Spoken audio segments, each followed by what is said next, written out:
Oh, you hear that one?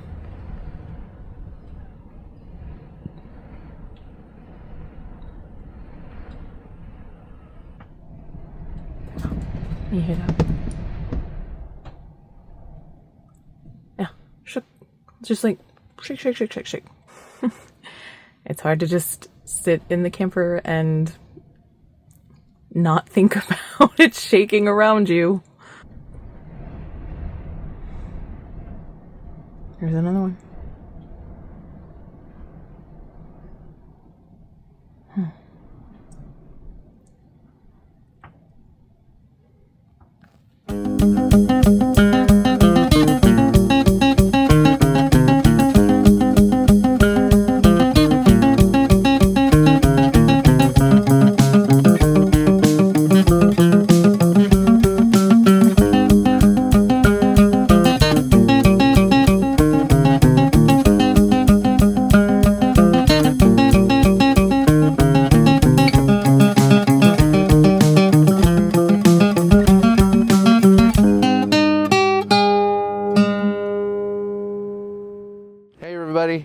They finally showed up.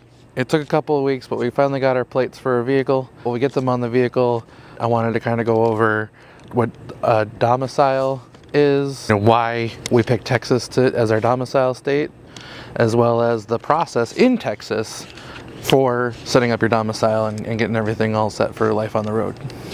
What is domicile, some of you might ask? It is the place you call home, the state in which you reside, your domicile, and you need it. The reason you need to have an established domicile is you need an address for things like banking, legal matters, registering to vote is a big one, and other legal matters, as well as filing taxes.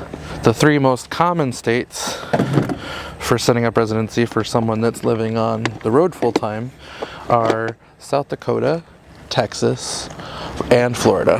Why you would choose one of those three states is the ease in which you can set up domicile, because all three of them have minimal requirements to set up residency. The other bonus benefit is that all three of them don't have any state income taxes. So why Texas, you might ask?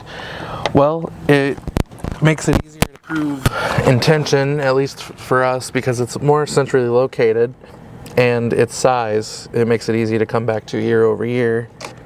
And the weather is fairly cooperative. It's easier to deal with hot than cold in a camper.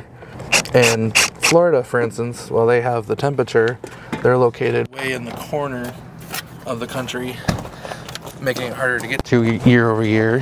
Whereas, you got South Dakota as well, and they're located pretty centrally, but they have some pretty harsh winters. In a nutshell, that's why we picked Texas. If you want to learn more about setting up domicile, especially in Texas, we'll have a link down below.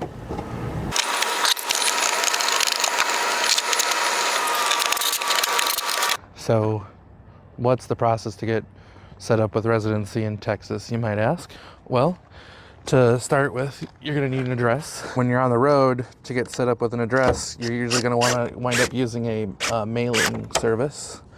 The service that we opted for is called Escapees. We'll have a link down below. Once you've got your address, then you can get insurance for your vehicle in the state of Texas. Once you have an address and insurance, then you can register your vehicle and your camper. The state of Texas doesn't have a DMV locations. You register your vehicle through the county. We'll have a link to that at the bottom as well. Once you go through that process, you then have two forms that you can use to prove your address. That would be your vehicle registration and your insurance, the page on your insurance that shows your address. And once you have those, you can get your driver's license.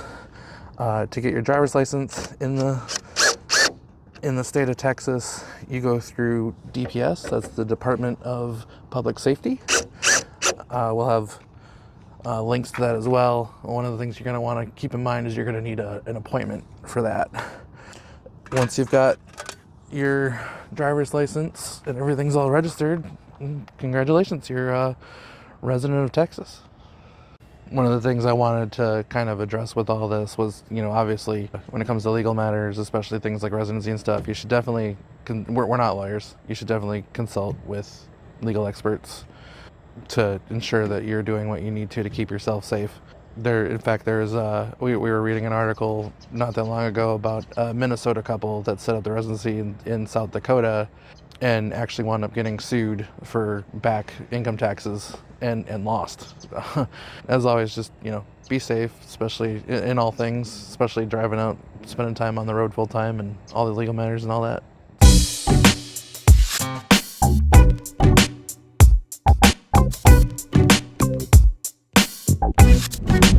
Alright, so our tales of continuing to establish our Texas domicile continue.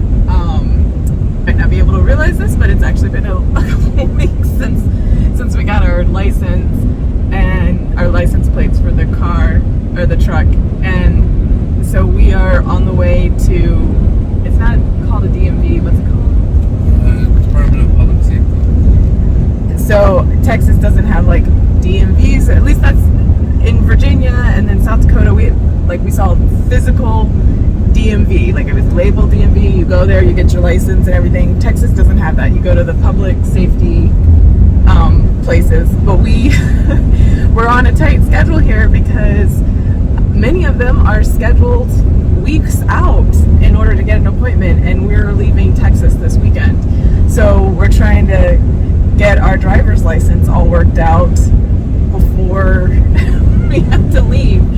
So we actually found a place that's like an hour and a half away from where we're staying that still had appointments available. So that's what we're doing this morning. We're driving out and we're trying to figure that out. So we had several issues with trying to figure out how to establish domicile with South Dakota, and that's why we changed over, decided to try Texas instead. Well, actually, multiple reasons we decided Texas instead. But this wait time for your driver's license was making us nervous, so hopefully everything goes well. Alright, so we're all wrapped up. We got our driver's license, which was the last step in becoming Texans. We're officially Texans. Yeah. It's kind of weird. I've never been like, oh, I want to be in Texas. Well, we've been in Texas for about 3 months now. 3 months now. We kind of want to get stuff for Texas. You start to feel the Texas pride for sure. Like you walk into every Walmart and they have like Texas plastered everywhere, over everything. Texas flag everywhere. It starts to rub off on you. Yeah, just a little bit. I wouldn't want to be here during the summer though. But no. Yeah. But it would be like the opposite of when we lived in Wisconsin. In Wisconsin, you like have harsh winters and you like find lots of indoor things. So here you do everything in the winter and then stay inside in the summer. Just stay inside in the AC in the summer. We had a couple of hiccups while we were in there. Yeah. But thankfully we walked out with licenses. Yeah, we walked out with paper licenses, and thankfully we're a bit of a pack rat, so we just kind of like, well, we're just gonna bring everything. Yeah, and we had everything. So everyone like, oh, this didn't work. Oh, here you go. So we're supposed to get really bad winds this afternoon, so we just want to like prepare our campsite. The stuff is gonna blow over, so we're gonna pack it / put it down so that the wind can't catch it.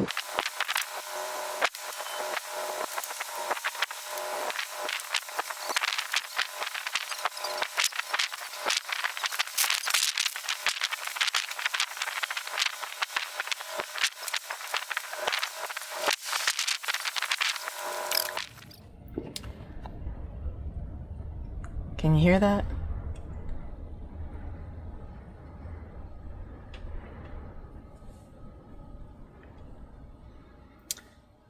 So the wind has been going since I guess it started 4 this afternoon, and it's about midnight right now.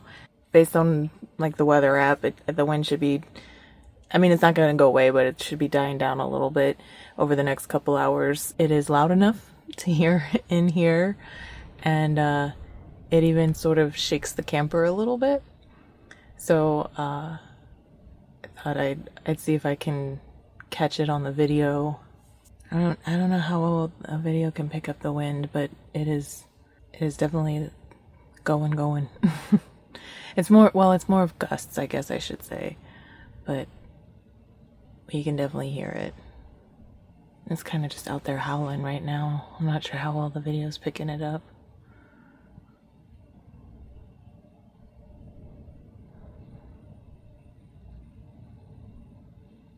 I'm gonna try to turn the video around because sometimes the camper is like shaking. Oh, there's one.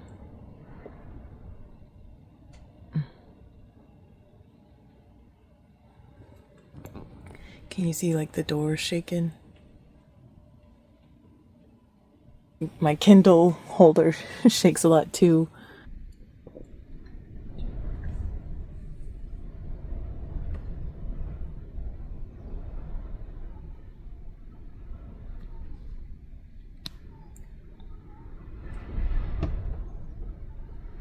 That was the wind, guys. This is the wind. Oh, you hear that one?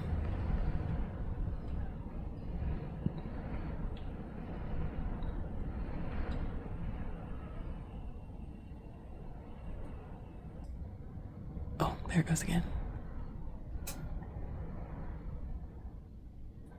It's kind of strange lying in bed and feeling the camper like shake around, and you can just hear the wind out there. And just hope that you're gonna be okay. When we lived in a regular house, I didn't nearly pay this much attention to the weather or think about how much it would affect me unless they were like really extreme. But living in a camper just makes you much more vigilant about the weather and thinking about what you need to do to make sure you stay essentially safe. You don't want things to break unnecessarily, so just being cautious and things like that. And so like the excessive amount of snow in Wisconsin, Josh grew up in Wisconsin and I was there for 5 years, and we know Wisconsin winters, but when you're dealing with that amount of snow and ice in an RV, it is not fun. We constantly lost heat or the electricity or the water line or things like that, just like so many things to fix all the time. And ever since we've been in Texas, there's so much wind. The very first day we were in Rockport, it was quite windy like this. Now, that night was actually really scary because it was the first time we'd ever experienced it. So we're not quite as like nervous. Oh, there's a big one. Shaking the whole camper. But anyway, so we're not quite as nervous as we were that first night, but it's still one of those things where we went around and we put all our outdoor stuff, laid it flat on the ground so it was less likely to get blown away, and looked up some techniques and things to help with reducing damage and things like that to the camper. The report of the weather, the wind gusts went down just a little bit. We didn't need to quite take all those precautions, but we're still it's hard to just sit in the camper and not think about it shaking around you. But the dogs aren't really reacting. Aren't they, animal instinct and stuff? So if they're not worried, I guess we shouldn't be. Use that as a good sign. She seems to be undisturbed by the wind. Being deaf has its benefits, I guess. You hear that? Yeah, shook. Just like shake. Here, I'll shake the camera so that you can. That's what it feels like. Okay.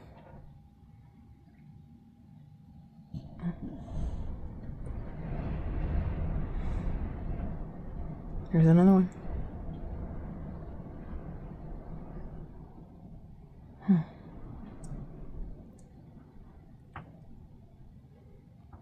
Well, today I got a special project. I just got done with work, and thankfully a time change recently happened, so it stays light out for an extra hour. Yeah.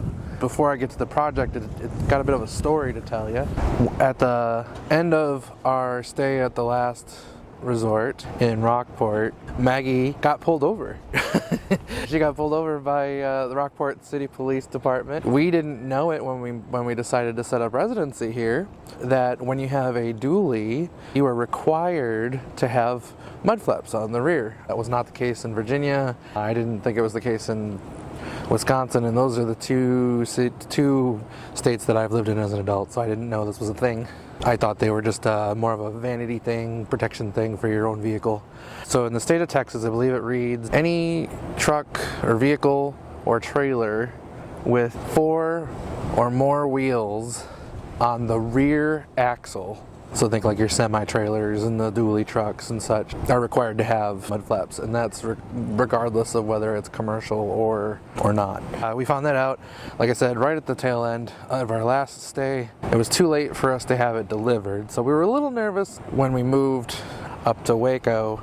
We're a little worried since then about getting pulled over and getting a ticket. I tried looking for mud flaps, tried finding a good deal, trying to figure out which ones I really kind of wanted to get. The ones I really wanted to get were the WeatherTech because they didn't require any drilling. They used the 2 screws on the outside edge of the inner wheel well, and there's a couple of clips that slide over some of the plastic and stuff on the inner wheel well. I tried figuring out how to get it here. The current campground that we're at doesn't allow packages, and honestly this is our first time experiencing that. The only thing they allow is medication. I tried to figure out how to get like an Amazon locker, order it from Amazon.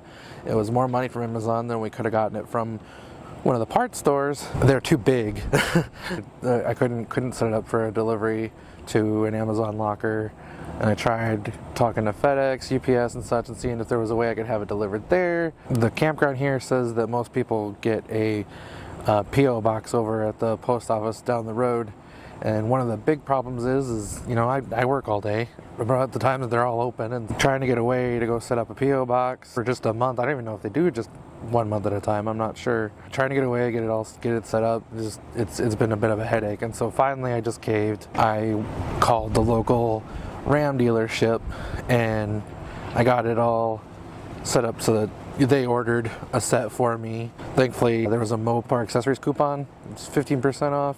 The after sales tax, they wound up being about $98 for the rear, just the mud flap. They're just on the rear. Unfortunately it does require me some drilling. It's about six holes per mud flap, but they're the ones with the Ram logo on them. It's not like it's going to decrease the value of my truck. I just didn't want to have to drill into my truck. I don't know why I'm a little particular on stuff like that. I guess it's my first time spending that kind of money on a vehicle, and just want to keep it as nice as possible. There's also the fear of making a mistake.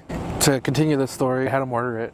They got them in for us last week on Friday, and super excited. We went and picked them up, you know, still nervous about getting pulled over, but thankfully we had them in hand, so we at least had something to maybe play the pity card, like we just managed to get them, you know, try not to get in trouble.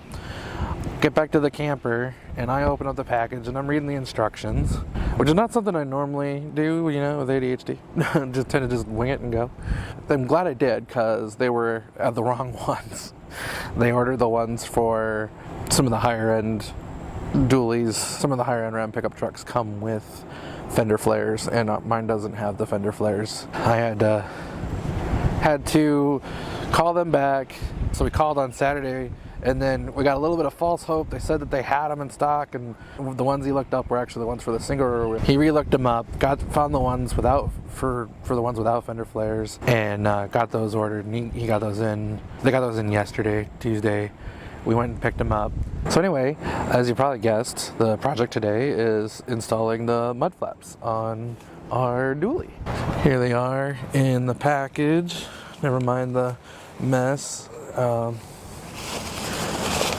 And we gotta drill some holes, and they actually get installed with rivets, so plastic rivets. That'll be interesting. Here they are. So they do say Ram down here at the bottom. They're a lot nicer than the ones that you get from the dealers down here. I've taken a look at a couple of the new dualies down here, and because it's a legal requirement, just go ahead and install them default at the dealer. And every single one of them just uses it as a advertising opportunity, and they put like these big shiny metal weights at the bottom that help keep the mud flap from flapping too far back and help keep the weight down. And the part that I really don't like, that part doesn't bother me so much, but it's a big advertising opportunity because they have them all. Some of them I've seen they're etched with their logo on them. Some of them I've seen look like they just have a sticker on them with their logo on them, so maybe you can take it off. I thought that was ugly. Let's work on getting set up. I think we're gonna start with the ones on the driver's side. So I believe this one is gonna be our driver's side. This is gonna kind of butt up in here.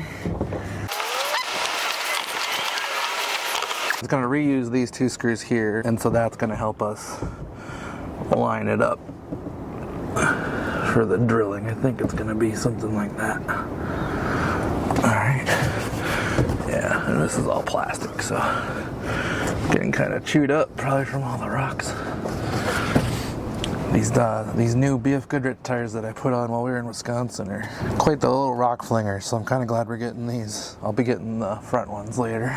So I believe the book said that these are 8 mil, so I will go get my 8 mil. Anytime you're opening your tonneau cover, if you get a tonneau cover, especially if it's the soft one, and it's windy, make sure you roll it all the way up, or you hold on to it, because I have had the wind try to lift it off the truck. Thankfully, I was able to catch it before it messed up the fenders because it tried to go sideways.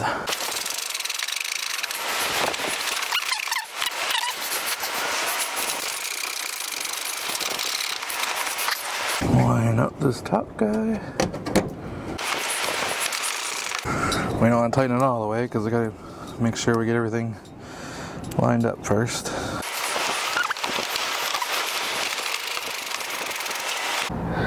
And these are just screwing into clips, so you don't want to over tighten.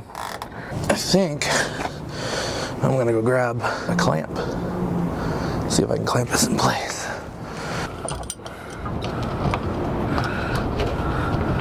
Feels a little low.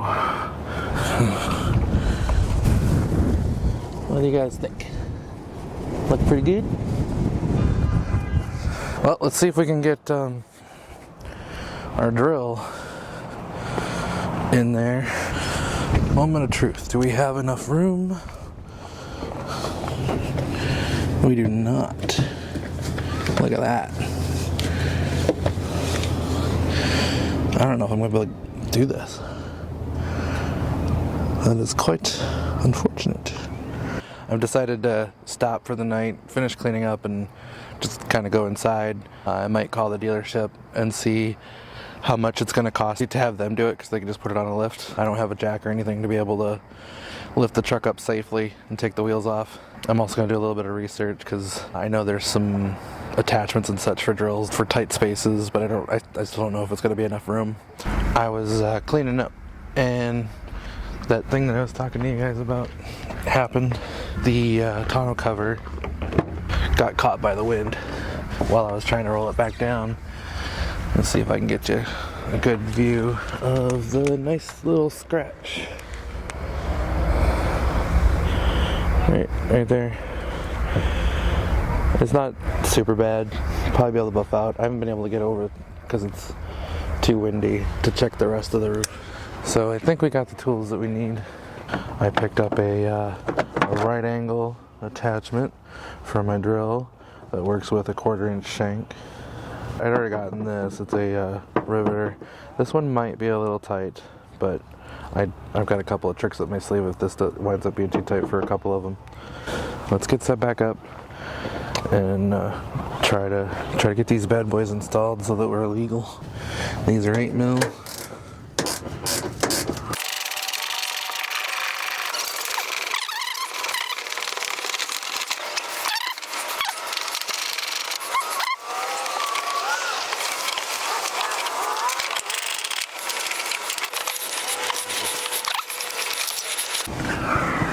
Grab our drill and see if we can get one of our first couple of rivets in. We got 1, 2, 3, 4, 5, and I believe there's one here behind the clamp, but that'll have to wait until we have at least this one in. See if we can get lined up here.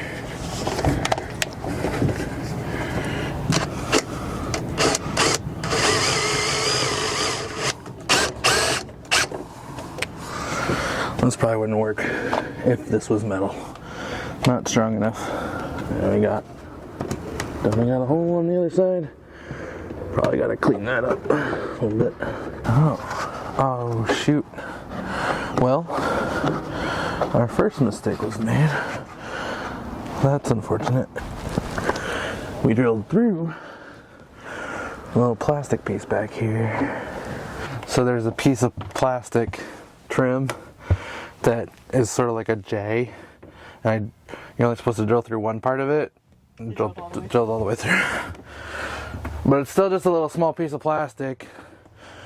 Knowing RAM, it's probably still $100 to replace that. Let's see. Well, we got an extra spot for another rivet. Good thing we have extra rivets.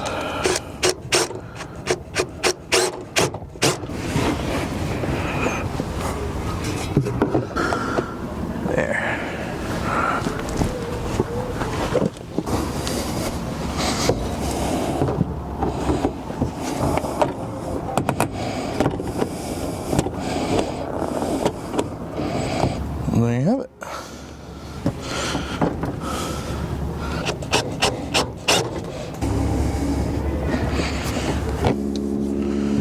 Let's see if we can.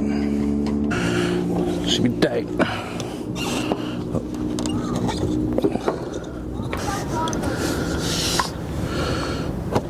Didn't get a clean break.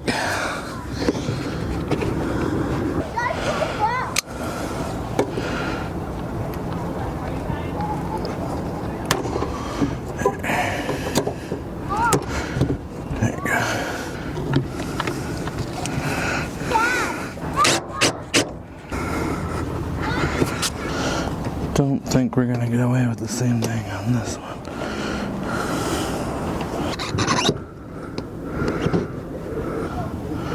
Oh, I think it just broke off. Yeah, it did. We have a trick for that.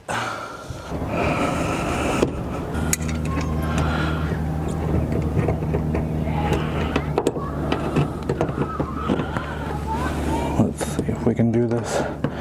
Might be too tight. We're stressing it on too much of an angle. It's too much. Let's drill out the rest of them.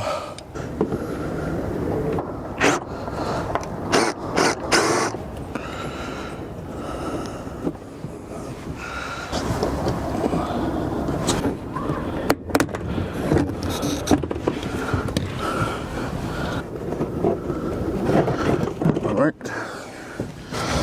1, 2, 3. No flexibility on this one.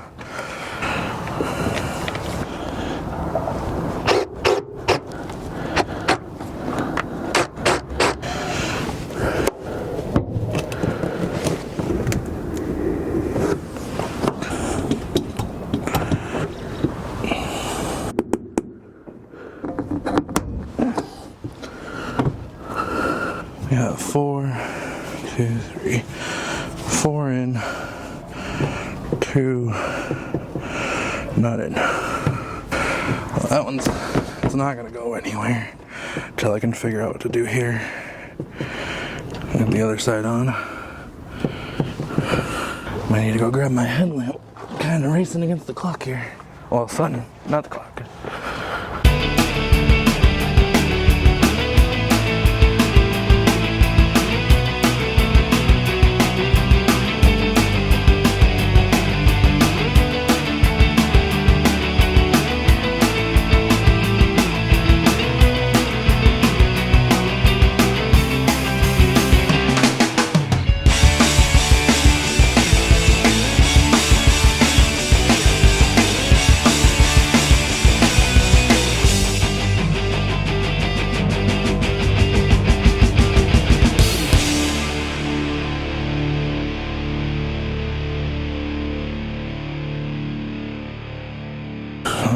one.